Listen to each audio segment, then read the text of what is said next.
Hello, everybody, and welcome on this fine Tuesday afternoon here with my friend Greg Johnson, CEO of WebCheck, and myself, Earl Foote. Um, I am founder, CEO of Nexus IT. We are a white glove IT support, cybersecurity, and cloud firm. And I've asked my good friend Greg Johnson to join us here today.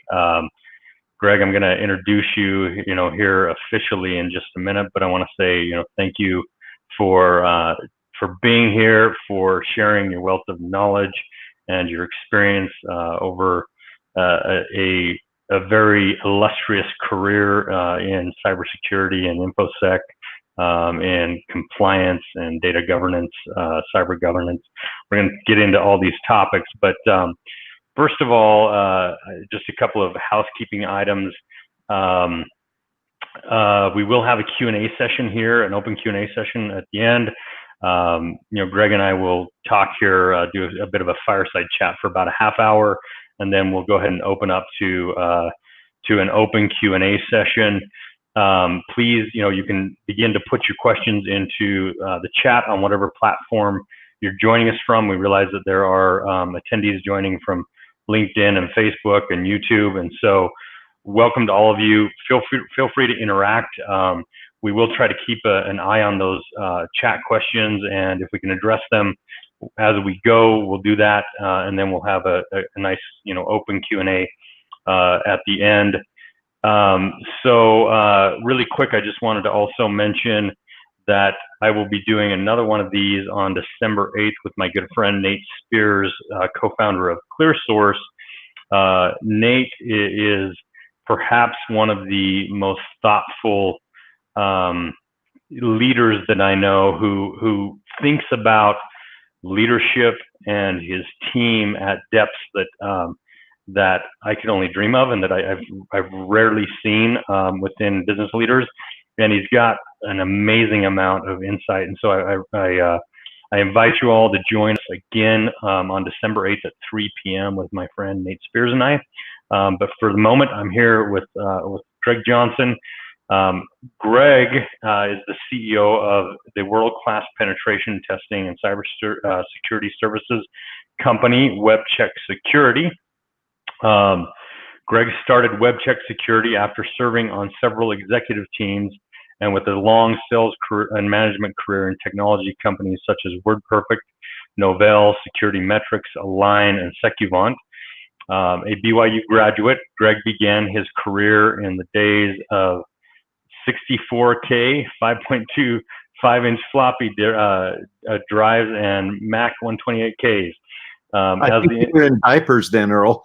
Yeah, that's entirely possible. That may be absolutely accurate. As the industry has evolved, Greg has moved into the cyber arena and provided his clients with solutions surrounding compliance, digital forensics, data breach and response, and in 2016 earned his PCIP or PCI professional designation. In several VP of business development roles, Greg consulted, guided, and educated companies in compliance guidelines and certifications for standards such as PCI, HIPAA, ISO, NIST, SOC 1, SOC 2, GDPR, CCPA, FedRAMP, etc. When Greg is not providing cyber solutions for his clients, he can be found spending time with his awesome wife, Kelly, playing with his grandchildren, or rehearsing and performing with the world-renowned Tabernacle Choir on Temple Square. Many people may not know, but Greg has a very gifted voice and musical talent, and his family has a lot of musical talent within the family as well. So, welcome, Greg. Welcome everybody here with us today. So happy to have you. Thank you. I'm just thrilled to be here, Earl. I always say that you are a leader of integrity, and you're my friend, and we partner well together. But you've got musical talent too. I mean, I see that Eddie Van Halen replica there on the back wall. So maybe we'll have to talk about that. But Earl's an extraordinary bass player and guitar player, and plays with a fun band as well. I appreciate that. I'm average by all definitions, but I have fun. That's what's important. So Greg, this is a very interesting complicated topic that we're going to discuss today. And it's something that honestly, I think you and I, because we get these behind the scenes inside glimpses into companies here in our local market and throughout, throughout the country and even sometimes worldwide, we get these inside glimpses that the public doesn't get into data security, into infosec, into governance and compliance. And sometimes it's hard not to be scared by it all, right? But let's talk about this. So tell us a little bit about what cyber governance is and cyber hygiene. Help the viewers understand those concepts, if you could. Sure, I'll do that. Well, most people think that cybersecurity, for example, is an IT problem, and as you know, Earl, it goes to the board, it goes to policy, practice, and procedure. It's not just an IT problem. As we were chatting earlier, and if I may, Earl, I'll just bring up one of my screens here. Yeah, of course. To illustrate this and to kind of see the thought for what is governance.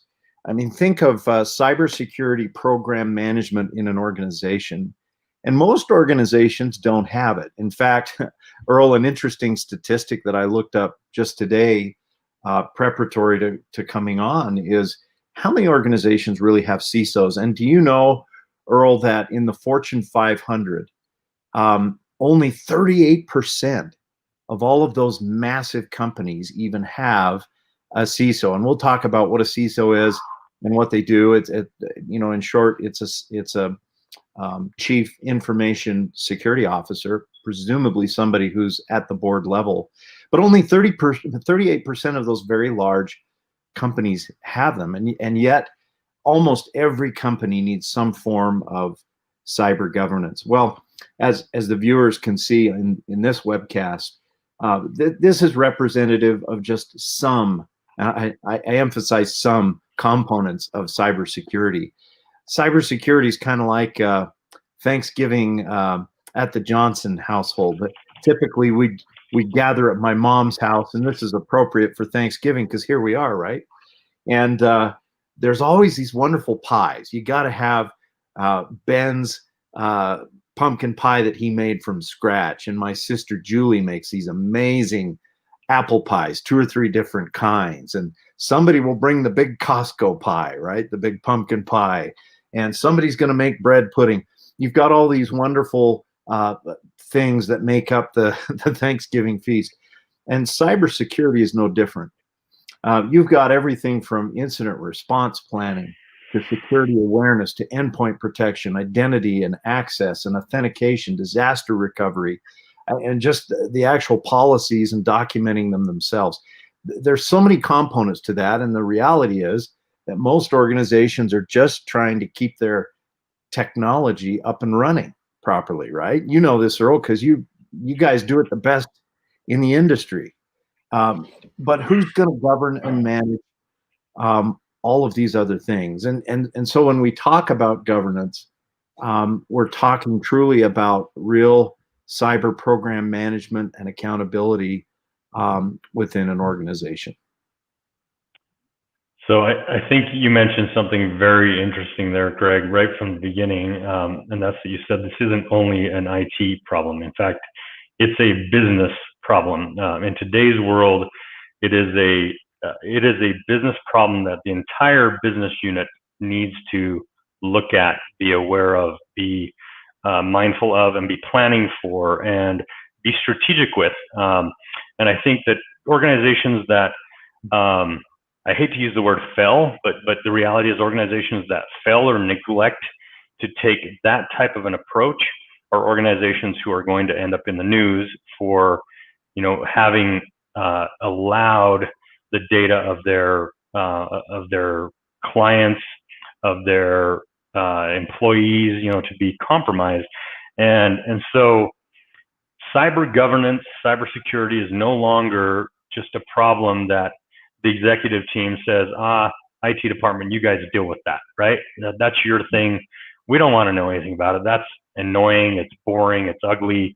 It kind of, it just bugs us. So you deal with it.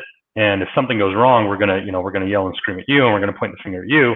Um, but the reality is that stakes are so high in today's world, and the bad actors out there and the hackers, the cyber criminals, they are so incredibly active that these have to be considerations that the entire business leadership unit, even at the, as you mentioned, at the level of the board, are considering, are thinking about, are asking themselves, how are we being good stewards of the data that we hold?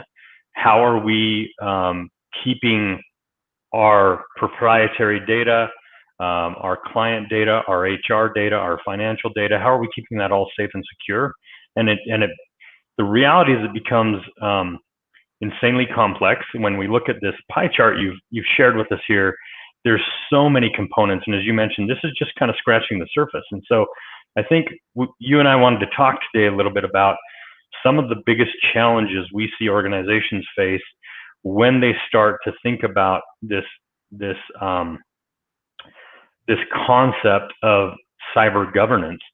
And so let's begin to kind of talk about that a little bit. What are some of the primary challenges as you interact with prospects and clients? What are some of the primary challenges that you see businesses facing as they're trying to be good stewards of their data?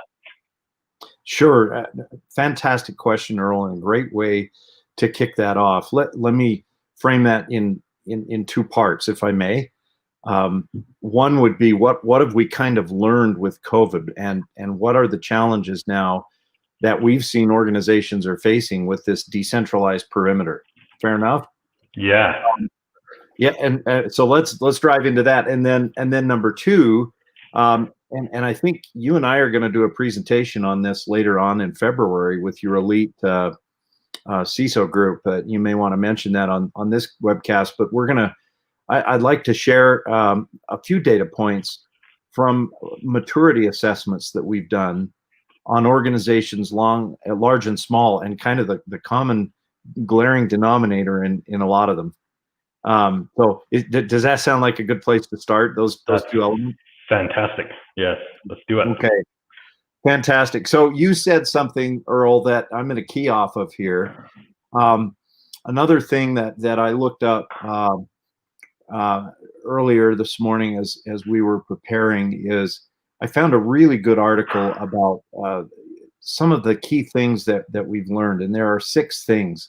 And do you know that one of them, and you mentioned, Earl, about cybersecurity going up to the board level, being endorsed by the board, and meaning the C-suite, of course, as well, being owned by the C-suite and the board, and being driven at that level, right? But yet, what do you think this article said? It said that one of the 6 key failings that we've learned in organizations are that CISOs, which again is your Chief Information Security Officer, have second-class standing with the board. And then that just means that they're not getting their voices heard. And as you know, Earl, you guys augment or even provide the cybersecurity of the IT services for companies, and often it's hard to get your voice heard, right? Hey, you guys really need to have, for example, endpoint protection. You got nothing, you're being phished, you know how that conversation goes, right? You could probably tell us stories. Well, I found that interesting that this is CISO magazine. One of their findings is that CISOs have second-class standing with the board. So that's one of the problems that have been coming to the fore, is we weren't prepared, right? And one of the reasons we weren't prepared is that the executive level wasn't taking ownership of that. But there's 5 other issues. So one, I just mentioned it, inadequate planning and preparation. So, you talk about red teaming, blue teaming, and tabletop exercises. Well, most organizations don't have that. They don't sit down and say, what would happen today if our business went down because of a security breach? Or even worse, what if we leaked data? So there was an actual data breach and we had to notify our customers. What does that look like? and most organizations haven't thought that through, and that plays into the second facet that I was going to talk about. So we'll come to that in a minute. The other four things that the pandemic has exposed, and you'll laugh at this, Earl, problems with patching. Right? I mean, what do you see when you go into organizations as far as managing just the vulnerable, Apache server? And tell us about that. Oh yeah, well, I guess first of all, as you've mentioned, in most scenarios, what we've found is if there is even an IT or security consideration, right? There's been inadequate planning and preparation, and so oftentimes that patching, concept hasn't even really hit the radar. And so when we do these risk assessments, these gap assessments that we do, several every single week for prospective clients, they're asking us to take a look at their infrastructure and what's working and what's not working, and where they're potentially vulnerable. We find these scenarios where they haven't been patched for months or for years, whether those be critical servers, critical databases, applications, file servers, or their user devices, user desktops.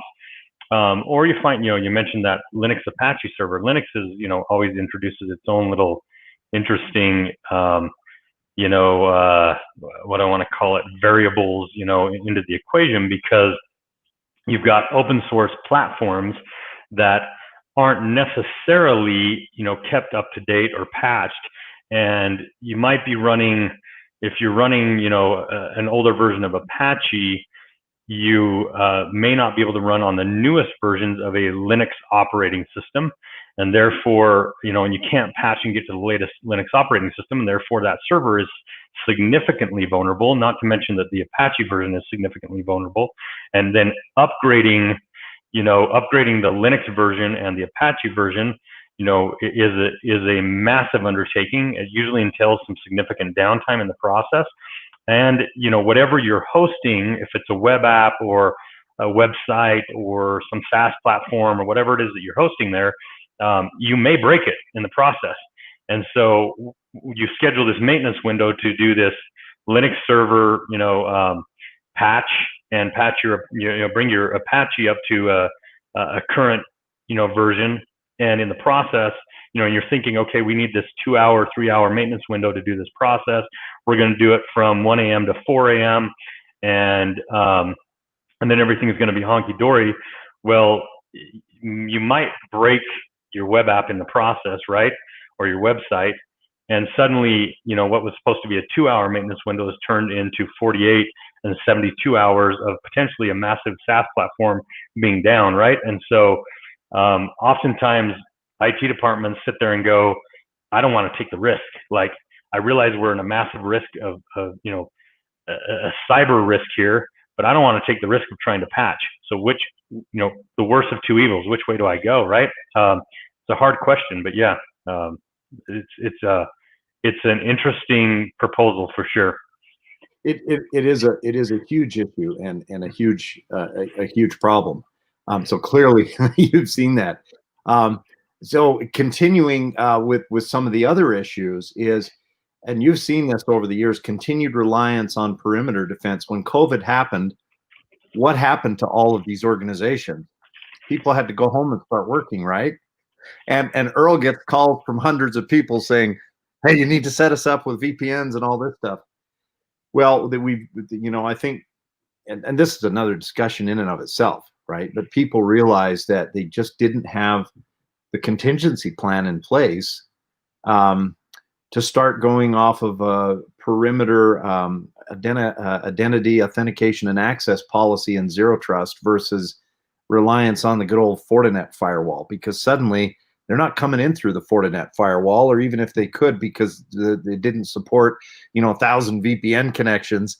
Things had to decentralize and change. So again, we could talk for an hour about that, right, Earl? Oh, totally.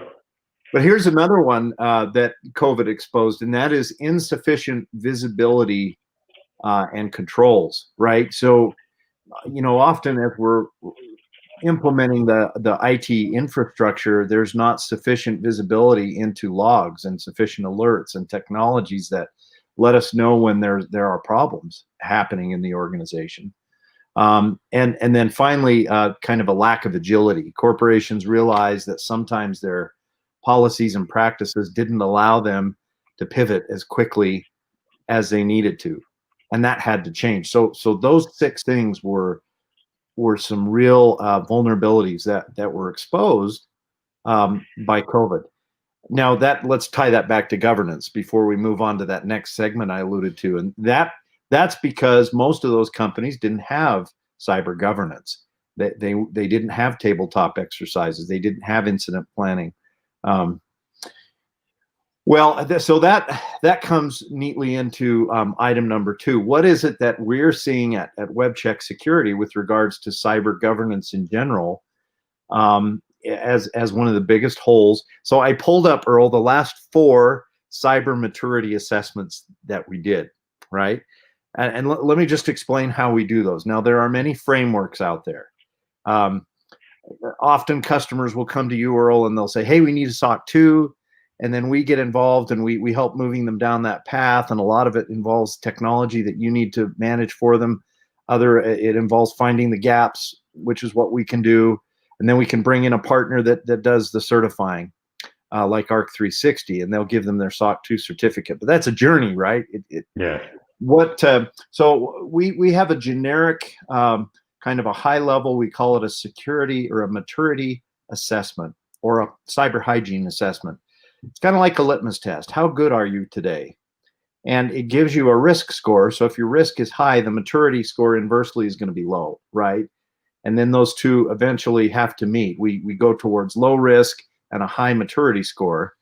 So in the last 4 assessments that we did, and by the way, barring any other frameworks that the corporation needs, like a NIST, if they're working with defense contractors or with the government directly, or PCI for payment card industry, and of course HIPAA can always be an issue, and that's important. But we'll use the Center for Internet Security Top 20 Controls, or the CIS 20, which has become a really practical framework, particularly for medium enterprise and even smaller enterprises, but can be very practical at a higher level as well.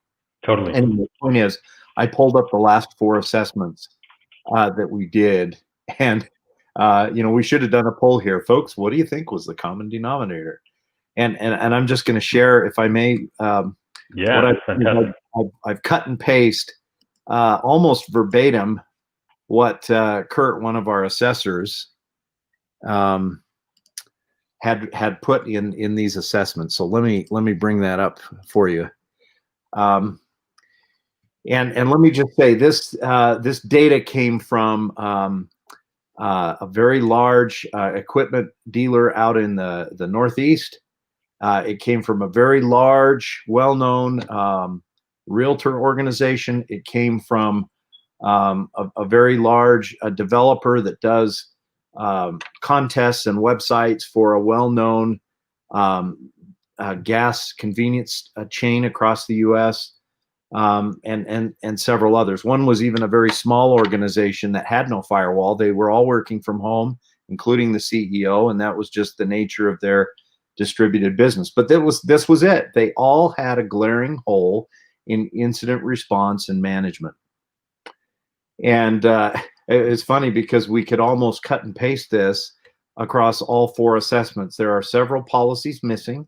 We recommend the following policies and procedures. So none of them had an adequate information security policy, period, end of story. And of course, the incident response policy and procedure. And Earl, as you get into organization, you start talking about that. They'll say, well, that can't be that hard. Okay, great. Tell me about your PR response. And they go, oh, yeah, I guess we never really thought about that before. So that's all part of incident response, public relations, and legal attorney-client privilege and advisement, and so forth. Vulnerability management policy and procedure. They didn't have that. Disaster recovery, business continuity policy and procedure. They didn't have that. And an acceptable use policy. So with all these people working at home, Earl, how how are organizations locking down their laptops or their systems or creating a virtual environment so they can't be going out and downloading stuff that has malware all over the place? That's a real issue, right? Yes, it is. So these almost verbatim. This is a small segment. Obviously, it's not all the detail of the report, but that was in every single one of these assessments that that we did. And so I think, if anything, one of the biggest issues with governance is lack of incident response policy, the ongoing management of an incident response policy, and the vetting of it to see if it's adequate for the problems that may occur. Yeah. Very so many amazing, wonderful, nuggets there, Greg. I really appreciate you sharing this, detailed experience that you've had over the years, and with your recent interactions. Some of the things that really stood out to me here that I think are really interesting and are the same common variables that we see. You mentioned, and this kind of blows my mind, that out of Fortune 500 companies, only 38% of them have a CISO, the Chief Information Security Officer, that is overseeing the data security practices of that organization. And we're talking about big companies here. We're not talking about, the small and medium-sized businesses that are along the Wasatch Front and the Wasatch back here, or, in Utah, or down south in St. George, or, in the Intermountain region. We're talking about big companies, right? And you mentioned something very important, and that is that IT right now does not have a voice at the table, and that is a big problem. Cybersecurity and cyber governance don't have a voice at the table, and that's one of the biggest challenges that we see and that you're seeing, and that our friends and counterparts that are CIOs and CISOs and CTOs and IT managers and directors of IT and VPs of IT and all those things, right? All of our colleagues are having a major problem getting the leadership business unit and the board to understand why it's important and why they need budget to address it, right? And I think that's one of the biggest challenges we're seeing, aside from the fact that in many organizations, particularly small and medium-sized organizations, they honestly just don't understand what the risk is and what putting together a solid plan is. And that's a significant, significant problem for them to address. So maybe let's transition. We have a few more minutes of dialogue here, and let's transition and begin to talk about what are some potential solutions to all of these problems that we're seeing. Of, first of all, why is cybersecurity even important to us? How do we come up with a plan? How do we get business leaders to listen to this and assign budget to it? And how do we then begin to execute plans? What are some ideas that you've got there, Greg? Sure. And I wish I had Harry Potter's magic wand, and we could solve the C-suite cyber issue. But until business owners or business operators realize that they own it, not you or not their IT guys, right? That they have to own it and understand. Look, can I tell you a story real quick here that illustrates why this is so important, and maybe this will spur some action here. And I have to be careful how I say this, but I know of a large, successful SaaS company, keeping it very generic, that had keep it that way. Keep it in line. This could be anything. This could be a lot of our clients, right? Yeah. But they had a significant enough data breach that the FTC got involved, and there may or may not have been some fines, and may or may not be coming down the pipe. Their attorney, their cyber attorney, who happens to be a good friend of mine, stood in front of the FTC committee that was essentially leveling the censure against the CEO. They had censured him and said he's responsible. And And the cyber attorney very adroitly communicated his concern about this and said, look, why does the CEO own this? And there were many factors here, and they said because there's no evidence that the CEO prior to the event communicated or did anything that encouraged cyber hygiene in the organization. And that's a powerful, powerful precedent that the business owner was deemed liable by the FTC because it wasn't because of what they'd done going forward. It's because of the lack of doing anything or the inaction that led up to the event. So just by being ignorant and by burying the head in the sand or sitting on our hands, it's not a strategy, right? We've already made a decision. But maybe backing up a little bit, Earl, and we're talking about governance. What is a CISO and why do organizations need them? And so really, a CISO, it's a senior level executive, or should be, within the organization that's responsible for establishing and maintaining the enterprise vision, a strategy, and a program to ensure that information assets and technologies are adequately protected, right? So this is the guy or gal who they have that experience. A lot of times they may have an MBA, but they understand the business, they understand governance, they understand cybersecurity, they know enough about technology that they can really kind of guide that cyber program. So that's the second solution, I guess, Earl, is organizations need to understand what is a CISO, and if they can't afford to hire one, and I get it, this is a problem, right? So CISOs command anywhere from, well, across the Wasatch Front, they may be able to hire them for $125,000 a year, but I guarantee you that the average across the nation is north of 150. And if you're living in the Bay or Manhattan, that's a $500,000 guy once you add in all the benefits and the bonuses and all that stuff. But that's not to deter organizations because they can rent one, they can lease one. We call it FISO at WebCheck Security, or Fractional Information Security Officer, and there are a lot of organizations that provide those services. So burying the head in the sand and doing nothing is not an option. They should come to you, for example, Earl, and say, well, help us out with this. And then you'll bring in a partner that can help them, and you'll help them as well. So that's the second thing, is get a CISO in whatever form. Does that make sense? Totally. Whatever form that takes, right?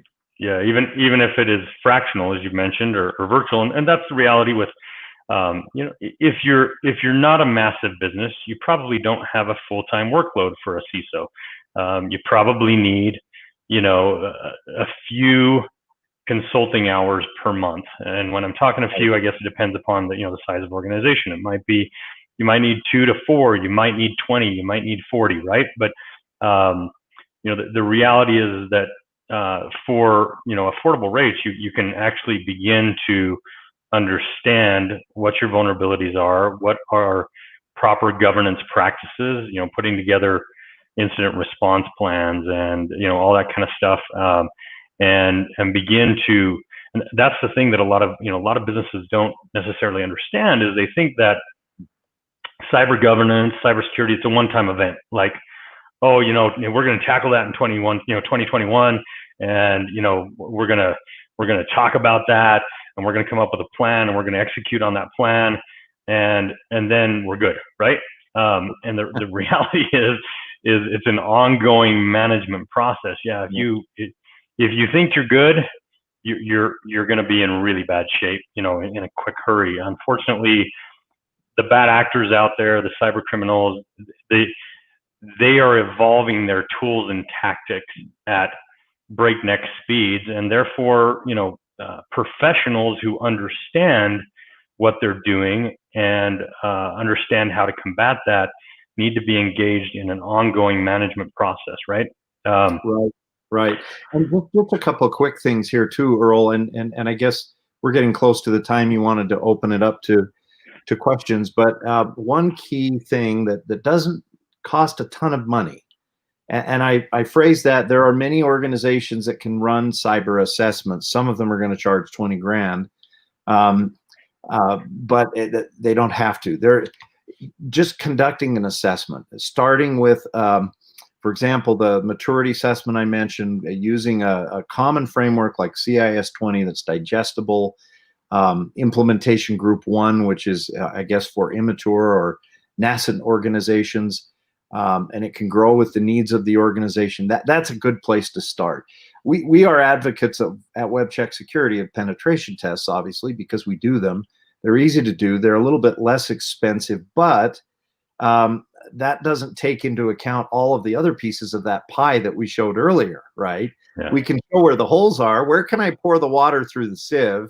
Well, a pen test will test the perimeter and the internal and the SaaS platforms, mobile apps. We can even do some phishing. But the reality is, do you have an incident response policy, as we'd mentioned? Do you have software that protects against phishing and malware and other things? And as you know, we could go on with that, but that's a key part, is conducting a cyber maturity assessment, understanding, getting a baseline, and then prioritizing. Even if you can only do so much with the budget this year, prioritizing it to have the most impact until we get to the next budget year. That's a good place to start. Yeah, and that's actually one of the questions that we have here. What are maybe some of the 4 or 5 top action items that organizations can begin to take cyber governance, cybersecurity, seriously? And so I would say, and I think we're both agreeing on that, is your very first action is to perform a risk assessment, whether you feel the capabilities of doing that internally. And you've mentioned a very useful framework, the CIS-20.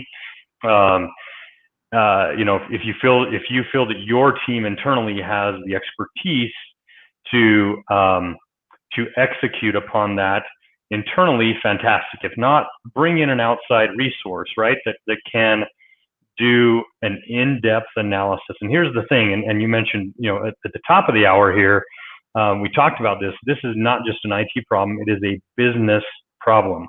It's a legal problem, right? And so these vulnerability assessments or risk assessments, they're not just a penetration test. It's not just where are those holes in the sieve, right? It is, do you have the policies and procedures in place? Do you have the legal framework in place? Who is your cyber attorney? Do you have cyber insurance in place? There's all these other business considerations that are outliers from the traditional IT, department. And so business leaders have to be thinking about these things. And yeah, so number one, start with that risk assessment. Figure out, what are we missing?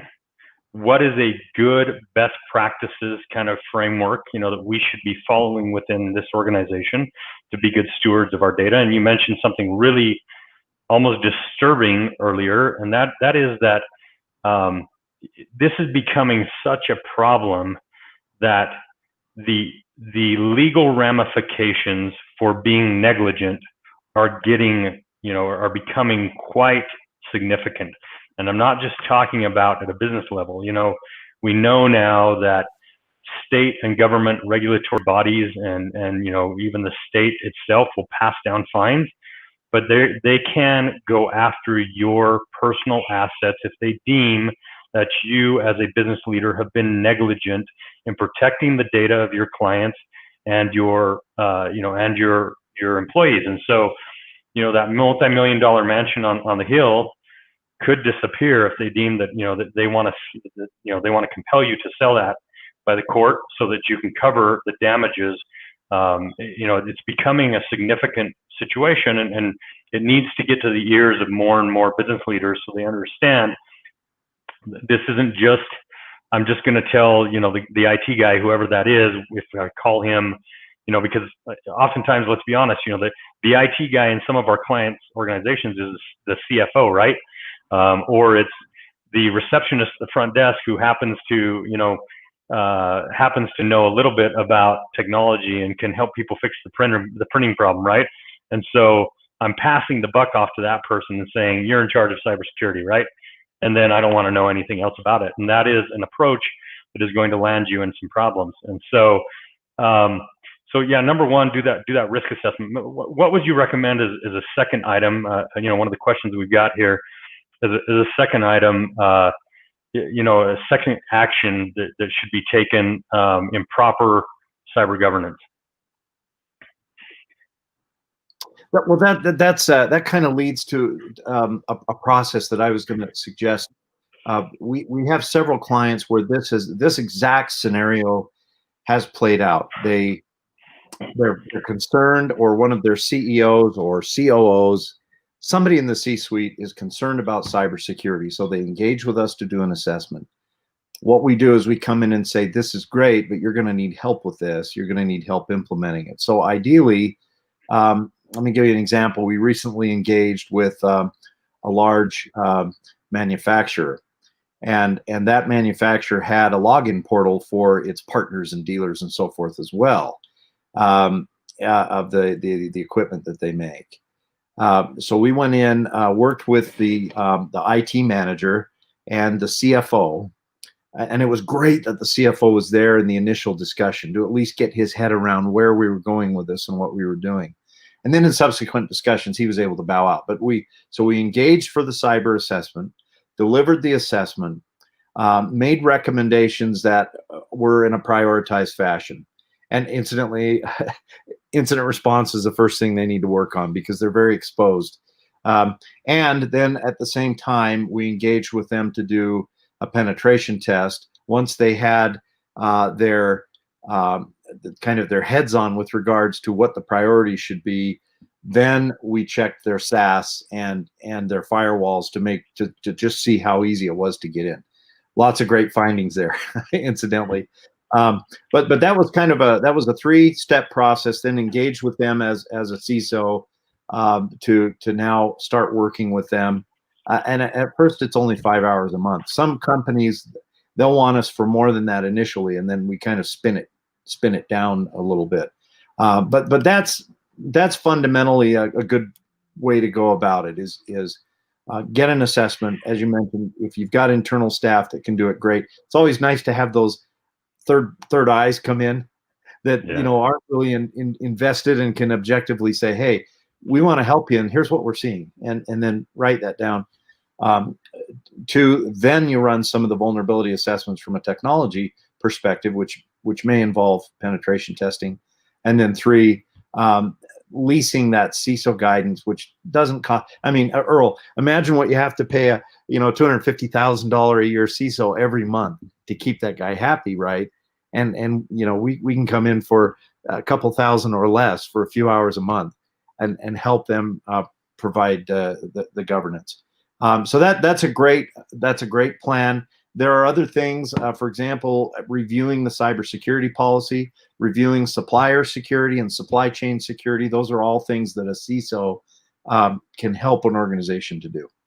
Yeah, that's a really important point, actually, and you bring up so much, so many little nuggets. There's a lot of them I want to key in on, and forget about them. But one of the considerations that leaves so many so many businesses vulnerable is that they are interacting with other vendors or partners or downline distributors that are holding data and are potentially placing their data at risk. And so when you've got an organization that has a good cyber governance program, you see now, and you and I see with our clients quite often, that these larger organizations are asking before they'll even sign the contract with you, right?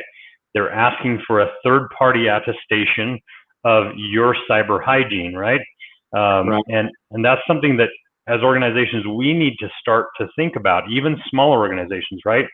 I'm interacting with these dozen different vendors that are holding pieces of my client or employee data. And as such, I need to make sure that they're adhering to the proper, data security policies, that they are being good stewards of the data that I am letting them hold, right? So that's a very important item. So we've talked about here, doing a risk assessment, putting together some policies, right? Most organizations don't even have those policies. They don't have an acceptable use policy.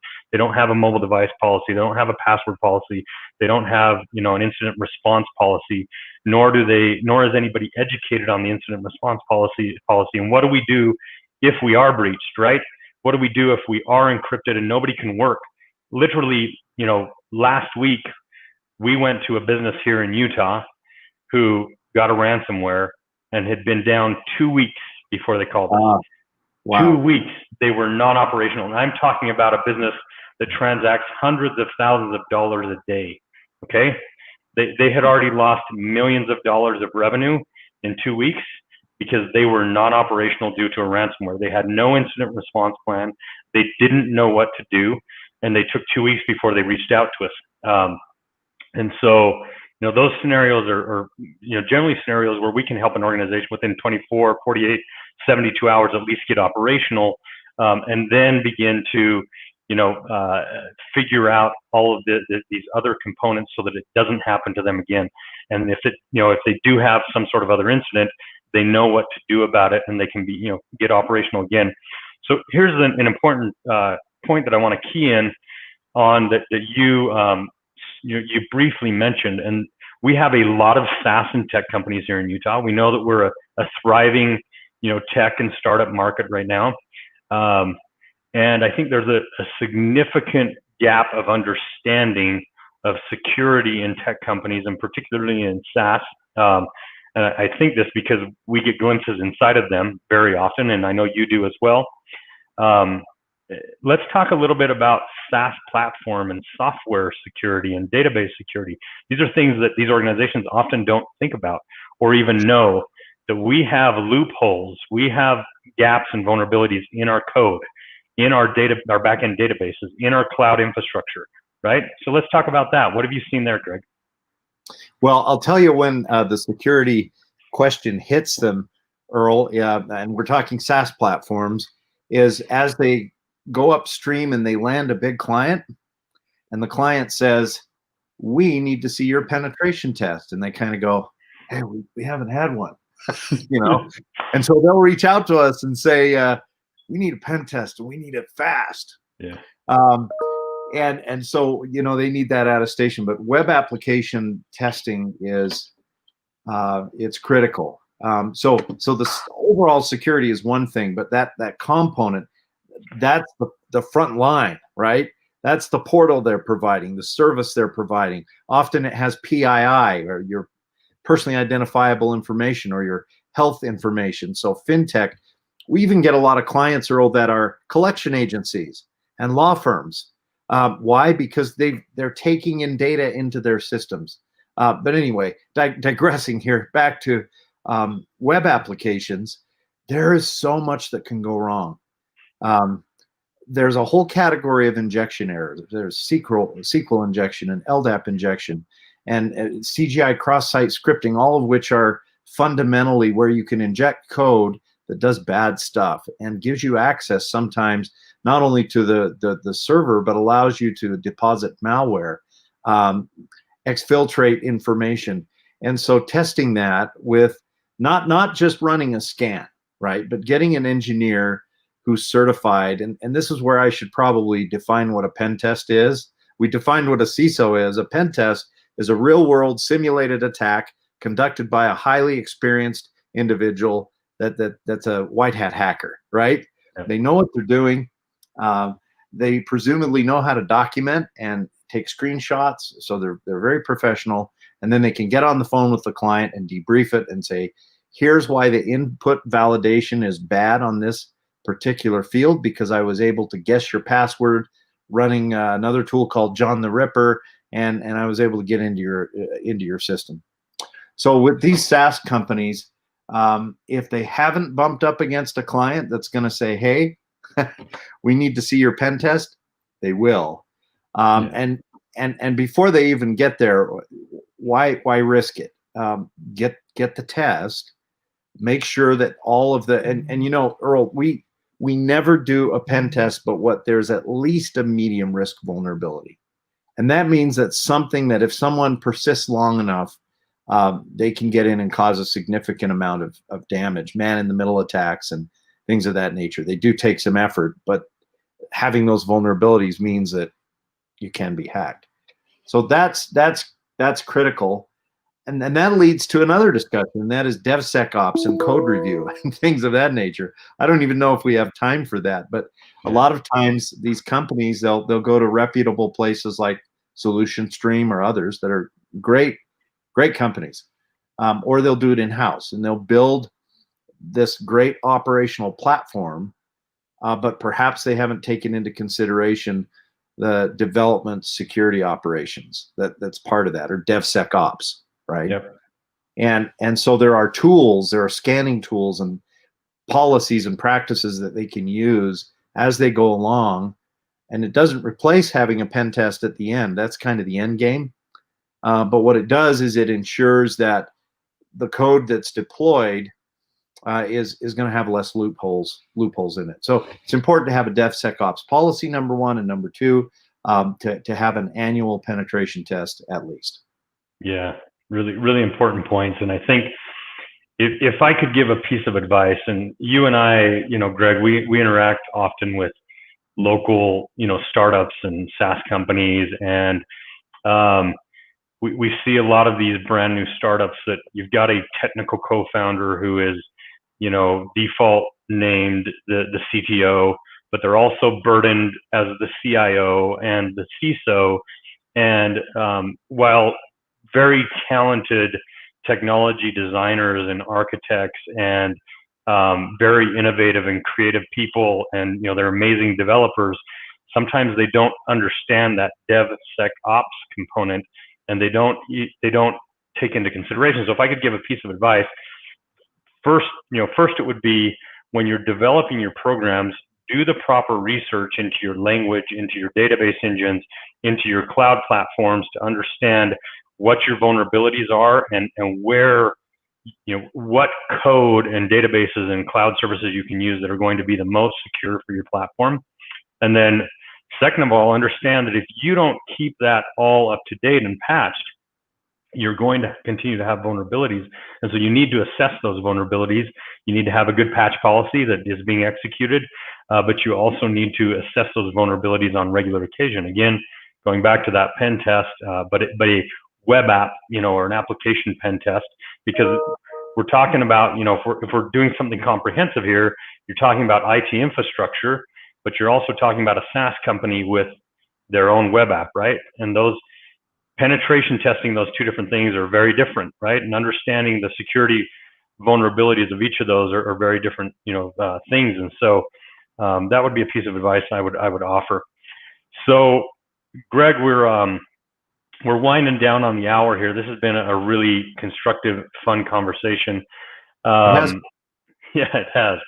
But maybe if you can just give some final parting thoughts. What are some final recommendations that you would have? What are some things that you think can help, our fellow business leaders and, our startup community out there to understand what their risks are and to mitigate those risks?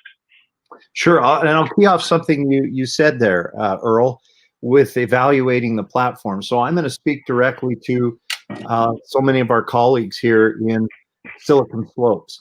We've got so many wonderful technology companies. I just met with one of them, Wistic, today. Wonderful assessment platform. They're doing some wonderful things that plays in with what we do, Earl, very, very well. But that's the tip of the iceberg. There are some marvelous companies out there. So here's the advice. Don't assume that because you're putting your SaaS or your infrastructure in AWS or Azure or Google Cloud, that means you're safe. Don't assume because they can produce their own SOC 2 certificate or ISO 27001 that means that you're certified. Mm-hmm. Because guess what? You're the one that basically, you, meaning the founders or the technologists of these organizations, you're the ones that decide what the access control is. You decide which technologies you're implementing for security, whether or not there's dual factor authentication, whether it's turned on and implemented properly, whether there's vulnerabilities in the code, which no technology really fixes if you've left windows open or doors that can be kicked in just by a toddler. So don't assume that because you're using high volume platforms, and really, Earl, let's call it what it is, right? AWS and Microsoft Azure were designed for quick deployment, high availability, high elasticity, and high throughput. Am I wrong? No, ease of use, not necessarily with security at the forefront. Yeah, now they've got some great security tools. You've got, Sure. things like CloudTrail and Cloudflare, and on the Microsoft side, Active Directory in the cloud. You've got to be able to identify objects and things. And I could go on. Yeah. Microsoft is developing some SOC services and Microsoft ecosystem ways to monitor and alert. But the reality is, you can't assume that just because you're deploying it in those platforms and even deploying some of those tools that you're secure. Everything that we've talked about, from policy, practice, and procedure, authentication and access, and change control and management, you're the one that's managing that technology. You're the one that's responsible for it. So I guess that's my advice: is don't make assumptions. Make yourself secure. Get the professionals or hire a CISO to manage a cybersecurity program, so that you're not the CEO that says you did nothing, therefore you're liable. Yeah, really good advice. Really good advice, Greg. This has been a fascinating, fun conversation. I want to thank you for your time today. I hope that the viewers, the guests today, have had a good time. I hope that they've learned a lot of valuable things. I certainly have. Literally, this was full of tons and tons of nuggets. I sat here and took a lot of notes, of great things to keep in mind. So, thank you again. This has been wonderful. Yeah. We'll repeat it again in your elite CISO group in February when my VP of Engineering presents. I meant to mention that, yes, and I'm glad that you reminded me. So if you are an IT leader in Utah and you want to be part of an elite group that is going to be collaborating on topics like this and creating community, reach out to me. You can find me on LinkedIn at Earl Foote. You can reach out to my friend Greg Johnson, CEO of WebCheck Security. And we can talk a little bit more about that group called Elite that is going to be launching next year. Greg, why don't you tell people how to get a hold of you and where to find you? Sure. Thanks, Earl. It's best place is just webchecksecurity.com. They can email us there or get in touch at webchecksecurity.com. That's get in touch at webchecksecurity.com. And we'll respond ASAP. And one other quick mention is just connect with Greg and I on LinkedIn. Follow, our content, the content that our companies are producing. I know I follow your content, Greg. Both of us are trying to add value to the community. We're trying to produce good, actionable, educational, information and content on a daily, if not weekly basis. And so, that's a good place to stay up to date with what's happening in the industry. And to continually understand where your vulnerabilities potentially lie. One last reminder, join myself next month on December 8th with my friend Nate Spears, co-founder of ClearSource. Nate and I are going to be talking about the lessons that we didn't learn in the MBA program, the leadership lessons we didn't learn in the MBA program. Some of those hard knocks that come when you actually start being an entrepreneur and start, having team that you're trying to lead and trying to develop products and services and all of those things that school can never prepare you for.